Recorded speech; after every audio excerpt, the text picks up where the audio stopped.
ಈ ವರ್ಷ ಫೆಬ್ರವರಿಗೆ ಬೇಸಿಗೆ ಕಾಲ ಆರಂಭ ಆಗ್ತಿದೆ. ಇದೇ ಸಂದರ್ಭದಲ್ಲಿ ನೀರಿಗೆ ಹಾಹಾಕಾರ ಶುರುವಾಗ್ಬಿಟ್ಟಿದೆ. ಅಂತಹದ್ದೇ ಪರಿಸ್ಥಿತಿ ತುಮಕೂರಿನಲ್ಲಿ ನಿರ್ಮಾಣ ಆಗಿದೆ. ಕೆಟ್ಟು ಹೋಗಿದೆ ಬೋರ್ವೆಲ್. ಜನರು ಪರದಾಡುವಂತ ಪರಿಸ್ಥಿತಿ ನಿರ್ಮಾಣ ಆಗಿದೆ. ಬಿಂದಿಗೆ ನೀರು ತರಲು ಟ್ರ್ಯಾಕ್ಟರ್ನಲ್ಲಿ ಸಂಚಾರ ಮಾಡುತ್ತಿದ್ದಾರೆ. ತುಮಕೂರು ಜಿಲ್ಲೆ ಪಾವಗಡದ ನಾಗೇನಹಳ್ಳಿ ಗ್ರಾಮದಲ್ಲಿ ಘಟನೆ ನಡೆದಿದೆ. ಬೇಸಿಗೆ ಆರಂಭದಲ್ಲೇ ಕುಡಿಯುವ ನೀರಿಗೆ ಹಾಹಾಕಾರ ಉಂಟಾಗಿದೆ. ಗ್ರಾಮ ಪಂಚಾಯತಿನಿಂದ ಹಣ ನೀಡಿದ್ರಿಂದ ಬೋರ್ವೆಲ್ ದುರಸ್ತಿಯಾಗಿಲ್ಲ. ಗ್ರಾಮ ಪಂಚಾಯತಿ ಅಧಿಕಾರಿಗಳ ವಿರುದ್ಧ ಗ್ರಾಮಸ್ಥರು ಆರೋಪವನ್ನು ವ್ಯಕ್ತಪಡಿಸಿದ್ದಾರೆ.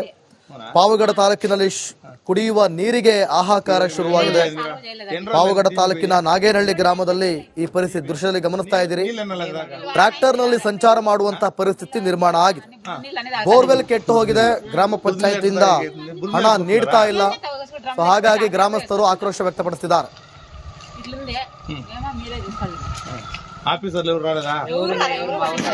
ಈ ವರ್ಷ ಫೆಬ್ರವರಿಗೆ ಬೇಸಿಗೆ ಕಾಲ ಆರಂಭ ಆಗ್ತಿದೆ. ಇದೇ ಸಂದರ್ಭದಲ್ಲಿ ನೀರಿಗೆ ಹಾಹಾಕಾರ ಶುರುವಾಗ್ಬಿಟ್ಟಿದೆ. ಅಂತಹದ್ದೇ ಪರಿಸ್ಥಿತಿ ತುಮಕೂರಿನಲ್ಲಿ ನಿರ್ಮಾಣ ಆಗಿದೆ. ಕೆಟ್ಟು ಹೋಗಿದೆ ಬೋರ್ವೆಲ್. ಜನರು ಪರದಾಡುವಂತ ಪರಿಸ್ಥಿತಿ ನಿರ್ಮಾಣ ಆಗಿದೆ. ಬಿಂದಿಗೆ ನೀರು ತರಲು ಟ್ರ್ಯಾಕ್ಟರ್ನಲ್ಲಿ ಸಂಚಾರ ಮಾಡುತ್ತಿದ್ದಾರೆ. ತುಮಕೂರು ಜಿಲ್ಲೆ ಪಾವಗಡದ ನಾಗೇನಹಳ್ಳಿ ಗ್ರಾಮದಲ್ಲಿ ಘಟನೆ ನಡೆದಿದೆ. ಬೇಸಿಗೆ ಆರಂಭದಲ್ಲೇ ಕುಡಿಯುವ ನೀರಿಗೆ ಹಾಹಾಕಾರ ಉಂಟಾಗಿದೆ.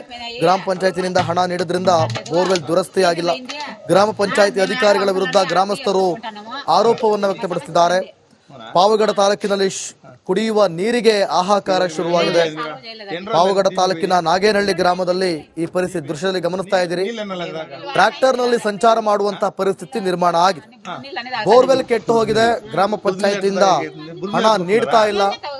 ಹಾಗಾಗಿ ಗ್ರಾಮಸ್ಥರು ಆಕ್ರೋಶ ವ್ಯಕ್ತಪಡಿಸಿದ್ದಾರೆ.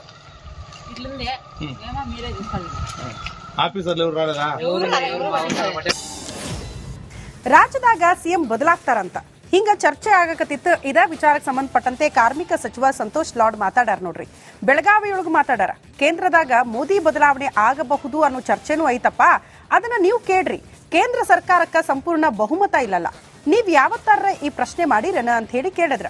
ಯಾಕಂದ್ರೆ ಒಳಗ್ ಸಂಕಟ ಐತಿ. ಬಿಜೆಪಿ ಕಾರ್ಯಕರ್ತರಾಗ ಮನವಿ ಮಾಡ್ತೀನಿ. 11 ವರ್ಷ ವಿಶ್ವಗುರು ನುಡಿದೀವಿ.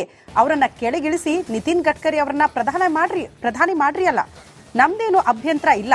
ಯಾರಾದ್ರೂ ಕೆಲಸ ಮಾಡ್ರಿ. ನಮಗೆ ದೇಶ ಮುಂದೆ ಹೋಗ್ಬೇಕಷ್ಟ ಅಂತ ಹೇಳಿದ್ರು. ಇದೇ ರೀತಿ ನನಗೆ ಕೂಡ ಕೇಂದ್ರದಲ್ಲಿ ನರೇಂದ್ರ ಮೋದಿ ಅವರು ಕಂಟಿನ್ಯೂ ಆಗ್ತಾರೆ ಅಂತಕ್ಕಂಥದ್ದು ಇದೆ. ಯಾಕಂದ್ರೆ ಮೋಸ್ಟ್ಲಿ ಈಗ ಒಳಗಡೆ ಚಂದ್ರಬಾಬು ನಾಯ್ಡು ಆಗ್ಬೋದು ಅನ್ನೋದಿದೆ. ನಿತಿನ್ ಗಡ್ಕರಿ ಪ್ರಧಾನಮಂತ್ರಿ ಆಗ್ಬೇಕಂತ ಇದನ್ನು ಈ ಥರನೂ ಇದೆ. ಸೊ ಇದನ್ನು ನೀವು ಕೇಳಬೇಕಲ್ಲ.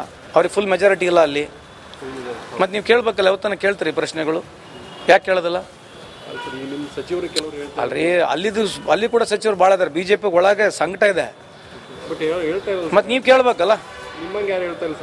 ನೀವು ಹೇಳ್ಬೇಕಲ್ಲ. ಜನರು ನಿಮಗೆ ಕೂಡ ಗುರ್ತಲ್ಲ. ಇಡ್ತಾ ಮಾಡ್ತಾ ಗುರ್ತಲ್ಲ. ಈ ದೇಶದಲ್ಲಿ ಏನಾಗ್ತದೆ ಅಂತ ಗುರ್ತಾ ಇದೆ. ನಾನು ಅದೇ ಹೇಳ್ತಿರೋದು.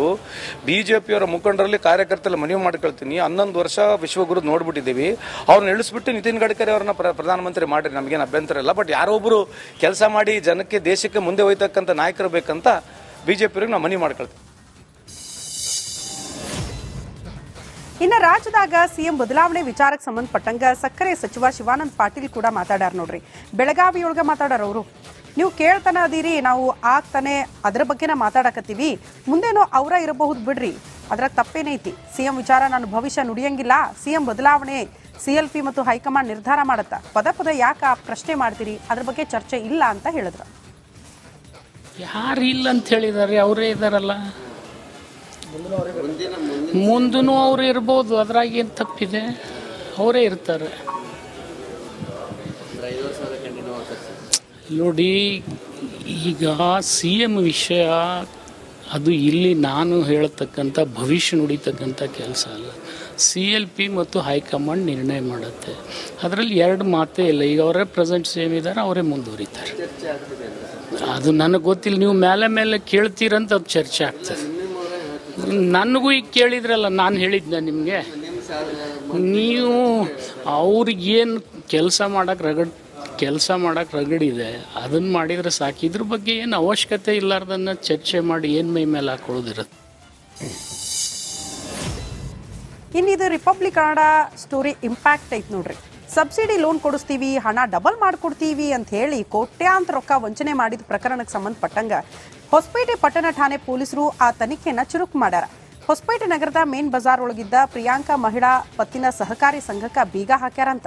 ಇವತ್ತ ವಂಚಕಿ ಪ್ರಿಯಾಂಕಾ ಜೈನ್ ಕೇಂದ್ರ ಮತ್ತು ರಾಜ್ಯ ಬಿಜೆಪಿ ನಾಯಕರೊಂದಿಗೆ ಫೋಟೋ ಇರೋದು ವೈರಲ್ ಆಗೈತೆ ನೋಡ್ರಿ.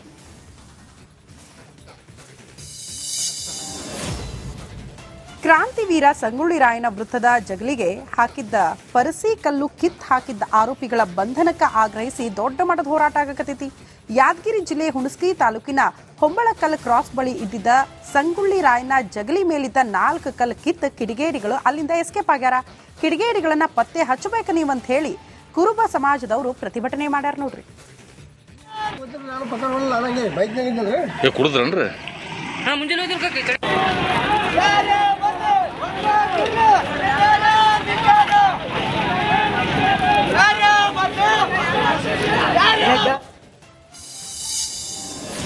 ಇನ್ನ ಬೆಳಗಾವಿಯೊಳಗ ಗೋವಾ ಮಾಜಿ ಶಾಸಕ ಮಾಮಲ್ದಾರ್ ಕೊಲೆ ಪ್ರಕರಣ ಇತ್ತಲ್ರಿ, ಅದಕ್ಕೆ ಸಂಬಂಧಪಟ್ಟಂಗ ಗೋವಾದಾಗ ಕನ್ನಡಿಗರ ಮೇಲೆ ಅನಾನುಕೂಲ ಆಗದಂತ ಸರ್ಕಾರ ಮುಂಜಾಗ್ರತಾ ಕ್ರಮ ಕೈಗೊಂಡೈತಂತ.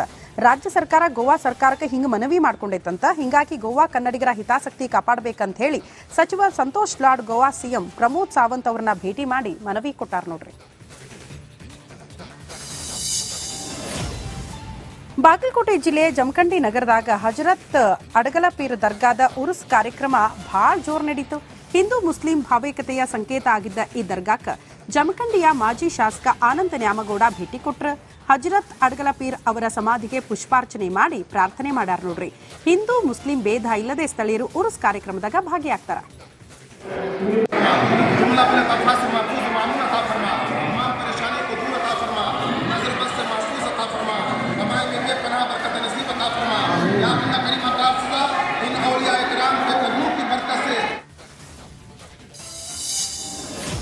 ಇನ್ನು ಆಕಸ್ಮಿಕ ಬೆಂಕಿಗೆ 30 ಹುಲ್ಲಿನ ಬಣವೆಗಳು ಸುಟ್ಟು ಭಸ್ಮ ಆಗಿದ್ದ ಘಟನೆ ವಿಜಯನಗರ ಜಿಲ್ಲೆಯ ಹೂವಿನ ಹಡಗಲಿ ತಾಲೂಕಿನ ರೇಣುಕಾನಗರದಾಗ ನಡೆದೈತಿ. ಗ್ರಾಮದ ರೈತರು ತಮ್ಮ ಜಾನುವಾರುಗಳಿಗೆ ಈ ಬೇಸಿಗೆ ಬಂತಲ್ಲ, ಹಾಗಾಗಿ 30 ಹುಲ್ಲಿನ ಬಣವೆ ಸಂಗ್ರಹಿಸಿಟ್ಟಿದ್ರಂತ. ಆದ್ರೆ ಏಕಾಏಕಿ ಬೆಂಕಿ ತಗಲಿ ಎಲ್ಲ ಹೊತ್ತು ಉರಿದೈತಿ. ಪಾಪ ರೈತರು ಕಂಗಾಲಾಗ್ಯಾರ.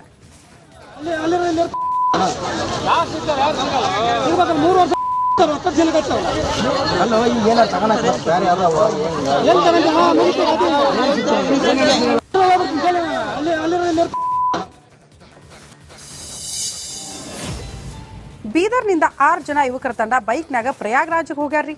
ಅಂದ್ರೆ ಹೋಗ್ತೀವಿ ಅಂತ ಹೇಳಿ ಸಿದ್ಧ ಮಾಡ್ಕೊಂಡಾರಂತ. ಬೀದರ್ ನಗರದ ಕೆಬಿ ಹನುಮಾನ್ ದೇವಾಲಯದೊಳಗ ವಿಶೇಷ ಪೂಜೆ ಮಾಡ್ಯಾರ. ಆ ಬಳಿಕ ದೇವಸ್ಥಾನದಿಂದ ಮಹಾಕುಂಭ ಮೇಳದ ಕಡೆಗೆ ಪ್ರಯಾಣ ಬೆಳೆಸಾರ. ಪ್ರವಾಸಕ್ಕೆ ಬಿಜೆಪಿ ಮುಖಂಡ ಈಶ್ವರ್ ಸಿಂಗ್ ಠಾಕೂರ್ ಶುಭ ಹಾರೈಸಿ ಅವ್ರನ್ನ ಕಳಿಸ್ಕೊಟ್ಟಾರ.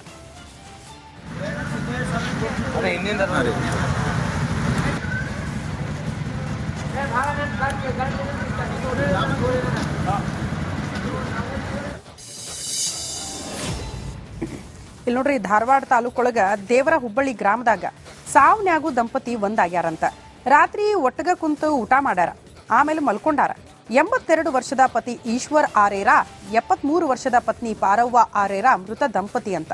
ಪಾರವ್ವ ಕಳೆದ ಬಹಳ ದಿನಗಳಿಂದ ವಯೋಸಹಜ ಕಾಯಿಲೆಯಿಂದ ಬಳಲಾಕತ್ತಿದ್ರು. ಅವರು ಮೃತಪಟ್ಟರು ಅನ್ನೋ ಕಾರಣಕ್ಕೆ ಪತಿನೂ ಮನನೊಂದು ಅಲ್ಲೇ ಜೀವ ಬಿಟ್ಟಾರಂತ.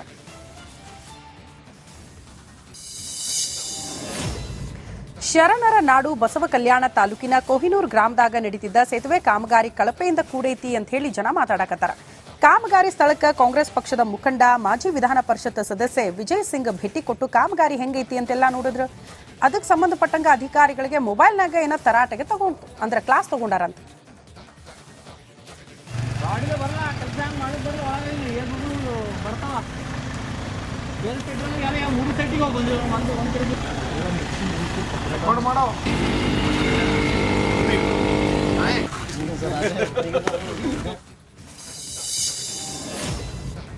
ಇನ್ನ ಅಂತಾರಾಷ್ಟ್ರೀಯ ಗಡಿಯೊಳಗ ಸತತ 23 ವರ್ಷ ಅಂತ್ರಿ ಆ ಗಡಿ ಭದ್ರತಾ ಪಡೆಯ BSF ಯೋಧನಾಗಿ ಸೇವೆ ಮಾಡಿ ಸೇವಾ ನಿವೃತ್ತಿ ಪಡ್ಕೊಂಡು ಈಗ ತಾಯ್ನಾಡಿಗೆ ವಾಪಸ್ ಬಂದಾರ ಯೋಧ.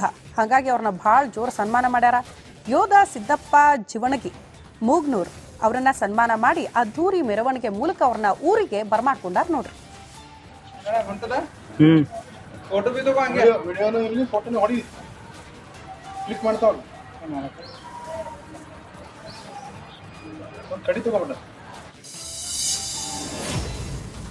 ಇನ್ನ ಬೆಳಗಾವಿ ತಾಲೂಕ್ನಾಗ ಮಜಗಾವಿ ಗ್ರಾಮದಾಗ ಬ್ಯಾಸ್ಗಿನ್ನ ಆರಂಭ ಆಗಿಲ್ಲಪ್ಪ, ಆಗಲಕ್ಕೆ ನೀರಿಗೆ ಸಮಸ್ಯೆ ಶುರುವಾಗ್ಬಿಟ್ಟೈತಂತ. ಮಜಗಾವಿ ಗ್ರಾಮಕ್ಕೆ ಶಾಶ್ವತ ಕುಡಿಯುವ ನೀರು ವ್ಯವಸ್ಥೆ ಮಾಡಬೇಕಾ ನೀವು ಅಂತ ಹೇಳಿ ಪಾಲಿಕೆ ಆಯುಕ್ತ ಶುಭಾ ಬಿ ಅವರನ್ನ ಆಗ್ರಹಿಸ್ತಾರಂತ. ಈಗ ರಿಪಬ್ಲಿಕ್ ಕನ್ನಡಾಗ ಅವರು ಮಾತು ಕೊಟ್ಟಾರ, ಇಲ್ರಿ ನಾವೆಲ್ಲ ವ್ಯವಸ್ಥೆ ಮಾಡ್ಕೊಡ್ತೀವಿ, ನೀರಿಗೆ ಯಾವುದೇ ರೀತಿಯ ಸಮಸ್ಯೆ ಮಾಡಂಗಿಲ್ಲ, ಜನ ಆತಂಕ ಪಡಬೇಡ್ರಿ ಅಂತ ಹೇಳಾರ.